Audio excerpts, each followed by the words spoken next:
Aku mikirin kamu, Daniel.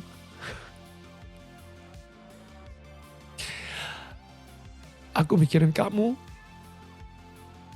karena aku udah berhasil mendapatkan jiwa kamu lagi, Neil.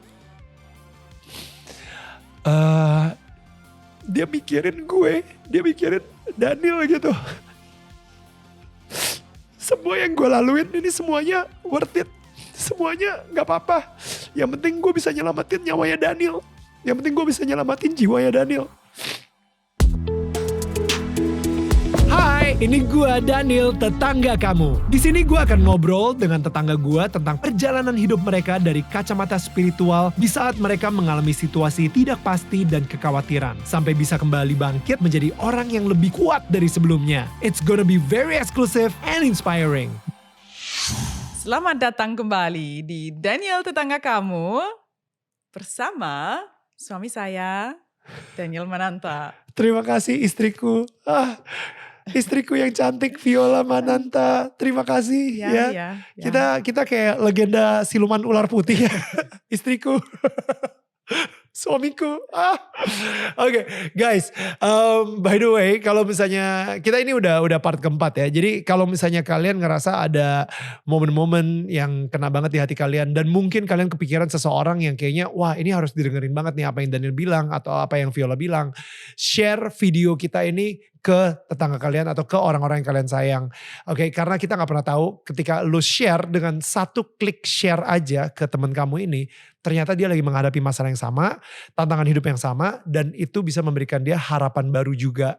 Jadi, don't forget to share. Thank you so much. Dan kalau misalnya belum subscribe, klik tombol subscribe. Ya. Tanyain lagi dong.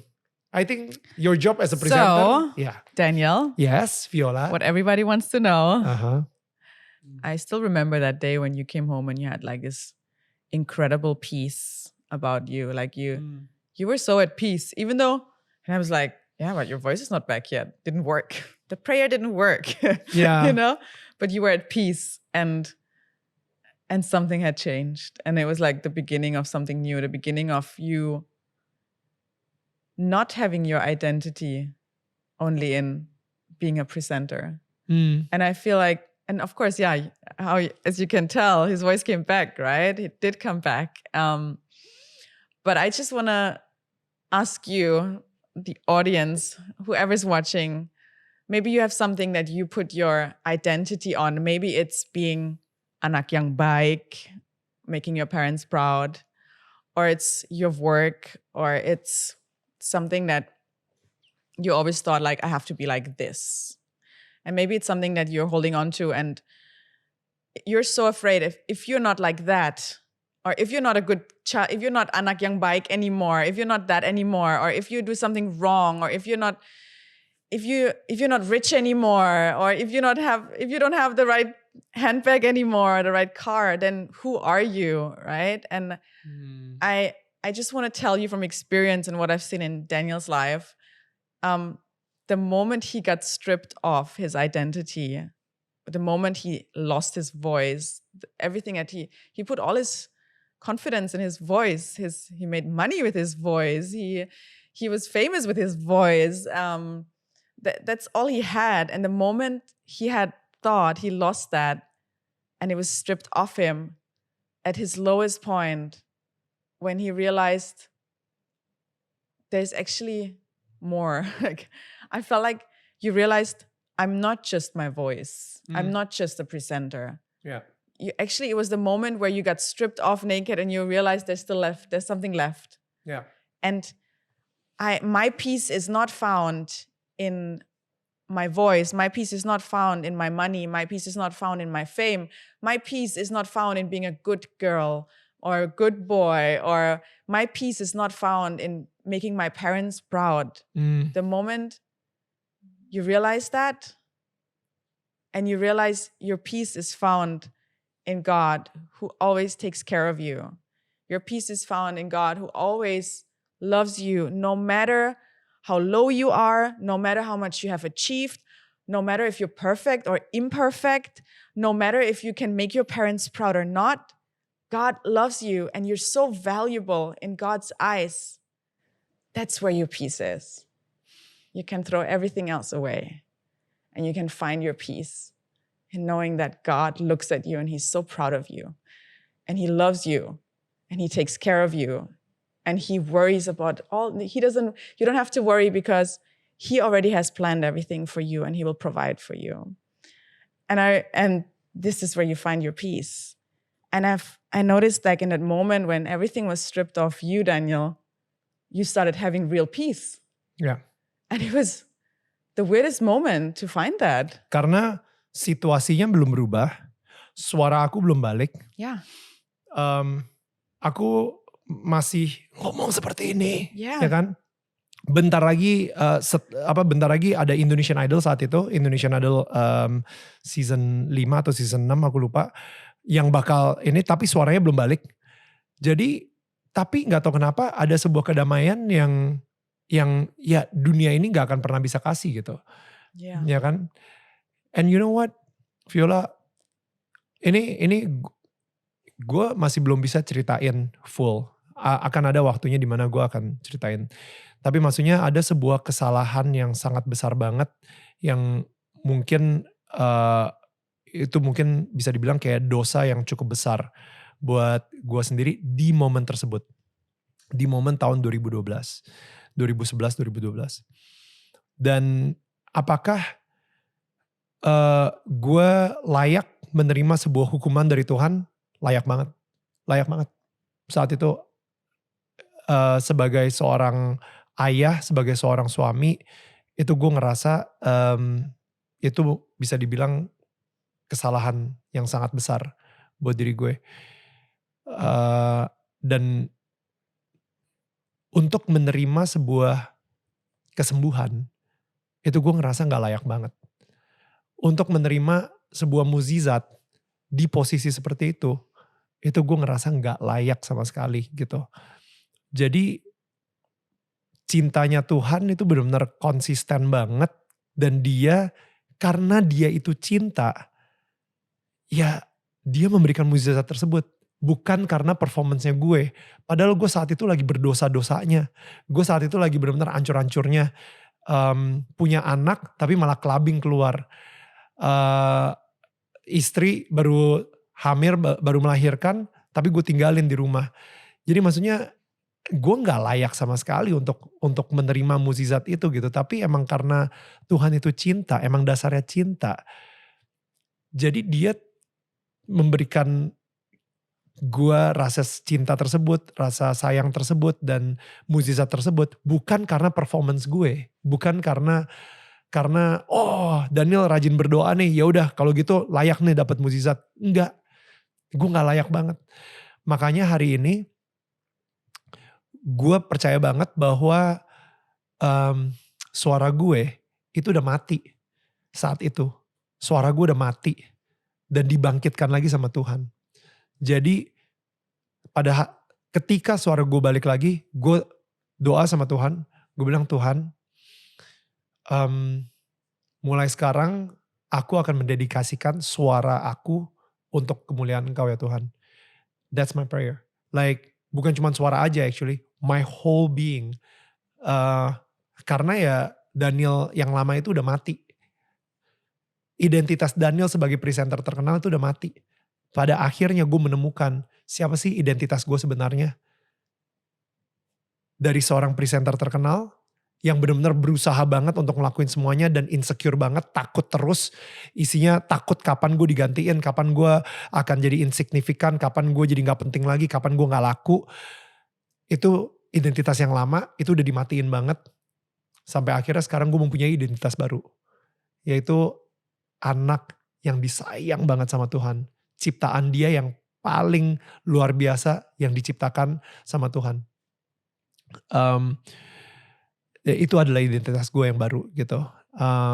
Sekarang ini gue hidup, kalau misalnya hidup tanpa rasa takut, itu kayak gak mungkin.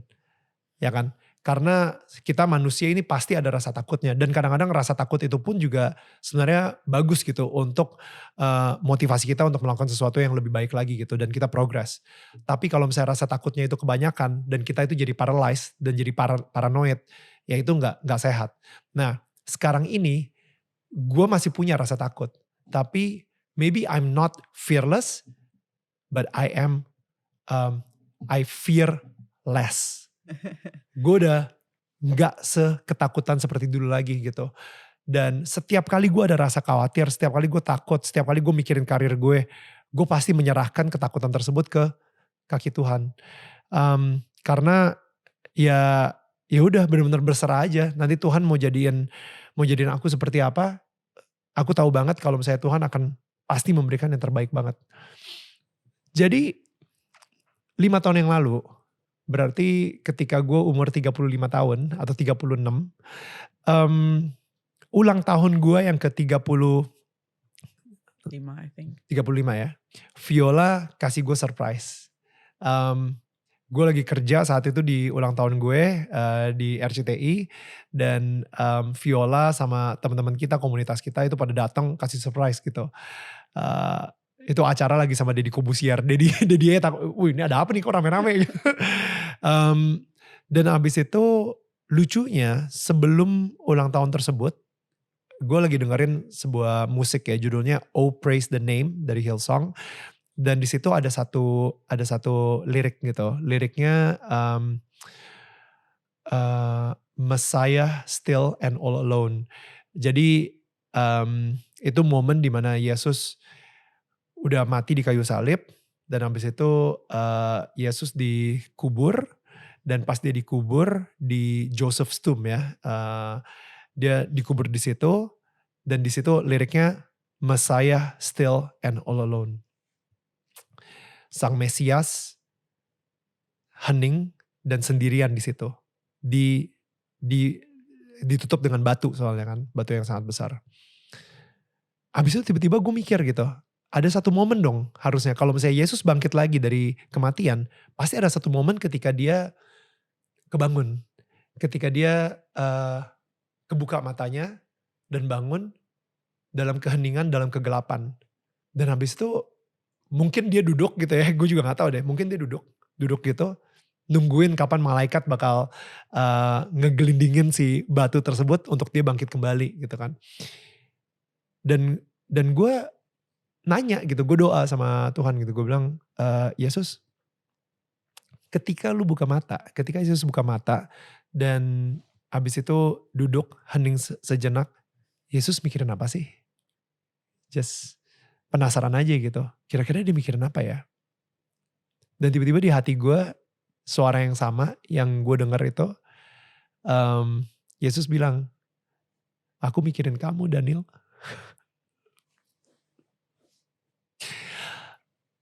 Aku mikirin kamu karena aku udah berhasil mendapatkan jiwa kamu lagi, Neil. Itu kayak, itu Yesus yang romantis banget sama aku. Yesus yang personal banget gitu. Jadi ketika dia mati di kayu salib, dan dia bilang it is finished, udah selesai. Aku ngebayanginnya kayak dia bilang itu dengan senyum gitu. Dia bilang dengan senyum, it is finished. Karena gue udah berhasil memenangkan jiwa Daniel. You know, dan ketika dia di kuburan itu, ketika dia bangun lagi dan bangkit lagi, dia senyum karena dia ngerasa, iya Daniel udah gue berhasil menangin kok jiwanya. Sekarang dia udah milik gue. Udah bukan lagi milik dunia, udah bukan lagi milik setan gitu. Jadi kayak, it's, you know, ya dia benar-benar selama dia dicambuk, selama dia disiksa, selama dia diludahin, selama dia ditelanjangin, selama dia dipaku di kayu salib, dia mikirin gue, dia mikirin Daniel gitu. Semua yang gue laluin ini semuanya worth it. Semuanya gak apa-apa. Yang penting gue bisa nyelamatin nyawanya Daniel. Yang penting gue bisa nyelamatin jiwanya Daniel. Dan itu yang benar-benar kayak, wow. Dia mau menderita seperti itu untuk nyelamatin Daniel satu. It's all worth it. Nah, dan itulah nilai gue, nilai harga aku gitu. Daniel Mananta nge-MC berapa juta gitu misalnya ya, atau harganya berapa. Tapi gak sebanding sama nilai nyawa Daniel yang harus dibayar sama hidupnya Yesus. Ya, hidup seseorang, nyawa seseorang gitu. So I think, gak tau, ini kalau misalnya kalian nonton ini dan gue ngerasa ini bukan kebetulan gitu. Karena lu sekarang ini, siapa yang pernah memberikan nyawanya untuk lu gitu. Ya, cuman Yesus gitu. Dia mati di kayu salib untuk dunia ini, untuk lu dan gue gitu. Bukannya ya gue udah apa ya, udah take it for granted, udah jaded, udah biasa banget dengar, oh ya Yesus mencintai kamu, Yesus mencintai dunia, Yesus mencintai, udah biasa banget dengerin itu. Cuman ketika itu menjadi sesuatu hal yang sangat personal banget di diri kalian gitu ya. Yang harusnya gue gak layak, orang sekotor gue, orang seberdosa gue, itu gak layak untuk dikasih mukjizat, gak layak untuk dikasih cinta seperti itu gitu. Gak layak banget. Tapi akhirnya gue sekarang bisa ada di sini sekarang, bisa mencintai Viola, bisa mencintai anak-anak gue, karena Yesus mencintai gue duluan dengan mati di kayu salib gitu kan. Jadi kayak itu sih yang I think that itu yang benar-benar ngerubah diri aku, mentransformasi ya diri aku sampai hari ini gitu. So ya, kayak bintang tamu yang lain nih sok-sok nangis juga. Jadi. I'm speechless. Yeah, and it's incredible, like what God's love can do in you and how it has transformed you and how it has given you value. And I feel like that was your thing, like ever since you were small, you thought you're always not good enough. And you're always compared. And someone else was always better. The neighbor's child, the cousin, the brother, they were always better. Yeah. So you were never good enough. And I feel like in that moment when you became aware of how much God loves you and values you, you realized you've always been good enough. Yeah. You've always been good enough the way you were made and created, and not everyone has to be the same. And not everyone's made for the same. And anyway, you're good enough. Yeah. You're more than good enough. The way you are exactly right now. And even with all the mistakes, all the kekurangan that you have, with all the things that are lacking, that you think that are lacking, and all the failures you've gone through.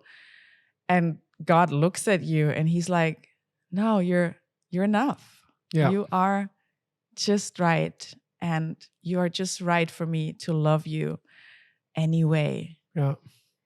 And it has such a transformational power. Ya, setelah mengetahui harga diri aku sesungguhnya, ya kan? Kalau misalnya gue nanya lu sekarang itu, kira-kira ngomongin harga diri, ada harganya, harga diri lu itu berapa duit sih? Right? Sekarang nih gue dengan sangat confident bisa bilang, harga diri gue adalah sebuah nyawa. Dan itu benar-benar gak bisa dibeli sama berapapun harga atau berapapun uang di dunia ini gitu. Harga diri gue adalah sebuah nyawa yang harus dikorbankan untuk gue. Jadi setelah mengetahui kalau ternyata gue ini berharga banget di mata Tuhan. Ya kan? Dimana mungkin di sekitar gue itu mereka gak terlalu memberikan penghargaan seperti itu gitu. Like Viola bilang, nyokap gue emang dari kecil tuh suka banget membandingkan gue dengan tetangga gue, dengan anak tetangga, dengan saudara sepupu gue, dengan adik gue sendiri. Adik gue jago banget golf, dia professional golfer. Jadi gue setiap kali main golf itu kayak dibandingin sama adik gue sendiri, sehingga akhirnya ya udah gue nggak akan pernah nyentuh stick golf lagi dan gue nggak mau main golf sampai segitunya. Tetangga gue punya anaknya ranking 1. Gue datang dari sekolah, gue ngasih lihat nyokap gue, ini gue ranking 4. kok gak bisa ranking 1 sih kayak tetangga kita itu namanya Kathy. Gue inget banget. How random. Sampai hari ini. Jadi akhirnya itu yang membuat gue ngerasa tidak berharga. Karena anak tetangga lebih berharga daripada gue. Adik gue lebih berharga daripada gue. Saudara sepupu gue lebih berharga. Anaknya temen nyokap gue lebih berharga daripada gue. I'm never enough. I was never enough gitu. Sampai akhirnya gue inget banget dulu pas udah jadi VJ di MTV, gue udah punya duit sendiri. Nyokap gue tuh masih suka tuh nanyain gaji gue berapa. Kenapa dia suka nanyain gaji gue berapa? Karena dia pengen ngebandingin juga gaji temennya dia, temennya dia punya anak yang kerja di bank mana, gajinya berapa. Dia pengen tahu supaya ya dia pengen anaknya lebih hebat daripada anak teman-temannya misalnya kayak gitu. Gue gak tahu mungkin ini budaya Asia banget lah atau ini mungkin budaya sesuatu yang comparing. Gue gak tahu ya mungkin ini relate ke lu atau enggak gitu. Tapi itu di budaya nyokap gue itu lumayan penting gitu kayaknya. Yeah, a little disclaimer, yeah? Yeah. Daniel's mom is a wonderful, wonderful woman. Yes. And a great mother. Yes. And I actually am really amazed at how well you love your mother. And how my mother loves me. Yes. Maksudnya sampai hari ini, Yes. I think gue bisa ada di sini sekarang dengan kedisiplinan gue, dengan semua fokus gue dan lain-lain, itu semuanya karena nyokap gue gitu. Yes. Dan doa nyokap gue juga. Nyokap gue itu Yes. tiap hari ke gereja dan pastinya bisa membuat doa ibu kan. Maksudnya benar-benar membuat gue sangat ini banget gitu. Yeah, and she, with everything that she raised you, and even with the comparison, she means well. So it's not like she does that out of a bad place in her heart. She means well, and that's the way she's been brought up, and she doesn't know better. And I think everyone should know that. Like, we're not here to make anyone's mom down, and maybe your mom is like that too. And you are right in loving your mom and not liking certain things about her, and that's okay. But we're not here to make any mom look bad, and that's not the point. And Daniel's mom is really, really wonderful. So, gue inget banget satu momen dimana gue udah jadi VJ dan habis itu Indonesian Idol season pertama baru kelar. Pemenangnya adalah Joy dan Delon. Tapi sayangnya ada masalah lah ya, kontroversi tentang Joy di season 1 tersebut. Sehingga akhirnya nama Delon tuh benar-benar besar banget gitu kan. Dan itu billboard Delon tuh di mana-mana. Ya kan, billboardnya Delon di mana-mana. Kita ngelihat itu iklannya si Delon di mana-mana dan lain-lain gitu. Karena wow, lagi besar banget. Dan di situ nyokap gue nanya gitu. Gue inget gue lagi nyetir, bokap gue di sini, nyokap di belakang. Dan kamu kan selebriti juga, tapi kenapa iklannya gak sebanyak Delon ya? Kayak gitu. Kenapa billboardnya itu Delon semua? Padahal kamu juga sama-sama Chinese kan, jadi harusnya bisa lah. Ya, oke. Itu gue stop, gue minggirin mobil bentar. Atau mungkin karena lampu merah juga gitu, gue gak tahu. Tapi yang pasti kita stop. Disitulah mungkin kalau Viola nih bilangnya adulting 101. Disitulah menjadi dari seorang anak laki-laki menjadi seorang laki-laki. Karena disitu dengan hormat ya, gue ngomong sama nyokap gue, sorry banget tapi udah ya, cukup ya, sampai sini aja ya. Membanding-bandingin Denny sama orang-orang. Dan nyokap gue bener, nyokap langsung bilang, tapi kan motivasi mami di sini ingin membuat Denny lebih nge-push lagi, supaya Denny bisa lebih baik lagi. Makanya jadi agak di-push sedikit dengan membandingkan orang tersebut. Gak ada niat untuk menjatuhkan Denny kok. Tapi, and then gue bilang ke nyokap gue, well, ngerti sih maksud mami baik. Tapi perasaan yang Denny dapetin itu malah membuat Denny ngerasa kecil. Ngerasa tidak cukup terus. Ngerasa orang lain itu sukses, tapi Denny sebagai loser, sebagai orang gagal terus. Karena orang lain pasti lebih baik daripada Denny. Aku bilang kayak gitu. So please, thank you. Thank you banget selama ini udah motivasinya membuat lebih maju. Tapi udah cukup sampai sini aja. Udah sih. You know what? Sampai hari ini masih ada sekali-sekali nyokap masih ngebandingin gitu ya, mama masih ngebandingin. Tapi it's not as much. Dia nggak ngereflect lagi. Dan akhirnya dia udah sekarang ini udah stop banget sih ngebandingin, which I'm grateful. Tapi ya perlu sih komunikasi seperti itu, perlu pembicaraan seperti itu, di mana aku harus ngomong ke mama, ke mami gitu ya, supaya dia ngerti juga, dan tapi ngomongnya juga dengan hormat gitu, nggak merendahkan. Kita kasih taunya benar-benar this is what I feel, yang mungkin dia nggak pernah tahu how we feel ketika dia ngelakuin hal tersebut sama kita gitu. Because feelings is not something that you were taught how to talk about anyway, right? Betul. Dan setelah nyokap gue nggak bisa banding-bandingin gue, dia mulailah banding-bandingin anak kita. Jadi misalnya si Mila gitu ya, Mila itu dibilang kayak, Mila, wah si itu udah bisa jalan, kok kamu belum bisa jalan, misalnya kayak gitu waktu bayi kan. Ini kok anaknya si itu udah bisa jalan dia, kok ini Mila masih ngerangkak gitu kan. Sampai akhirnya kayak Mila udah gede, udah mulai ngerti gitu ya. Mulai tuh, lihat tuh anak meja sebelah makannya bagus, kamu kok makan dikit banget kayak gitu kan. Udah mulai tuh si Viola dong ngajarin Mila, oke, next time kalau Oma Ana ngomong seperti itu, Mila ngomong ke Oma gitu kan. Oma, kok Oma ngebanding-bandingin Mila terus sih? Oma yang di Jerman gak pernah ngebanding-bandingin Mila.